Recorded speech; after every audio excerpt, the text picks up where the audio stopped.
Doctor BR Ambedkar భారత రాజ్యాంగాన్ని పొందుపరిచి రాజ్యాంగంలో మనిషికి మాట్లాడే హక్కు, మనిషికి జీవించే హక్కు, మనిషికి చదువుకునే హక్కు, మనిషికి ఓటు హక్కు, మహిళలకు హక్కు ఇవన్నీ కల్పించిన ఘనత డాక్టర్ బిఆర్ అంబేద్కర్.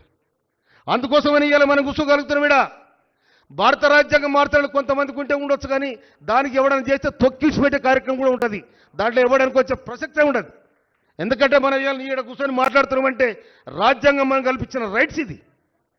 ఇవాళ చదువుకునే హక్కు మనకిచ్చింది. ఇవాళ నీకు సనాతన ధర్మాన్ని పాటించాలని కొన్ని ఛాందసవాద సంస్థలు ఇవాళ సనాతన ధర్మాన్ని ముందు తీసుకురావాలంటుండు. మనిషి చేస్తే భార్య, భర్త చేస్తే భార్య కూడా చనిపోవాలి, అంటరానితనం ఉండాలి. ఇవన్నీ ఎక్కడి వ్యవస్థ ఇది? ఏ లోకంలో ఉన్న మనం? ఇవాళ ప్రపంచంలో ఇవాళ టెక్నాలజీ సాంకేతిక పరమైన డెవలప్మెంట్ జరుగుతూ ఉంది. అది చూడాలి తప్ప ఇంకా వేరే తిరగబోతే ఈ సమాజం ఒప్పుకుందని కూడా మనం చేస్తున్నాను నేను.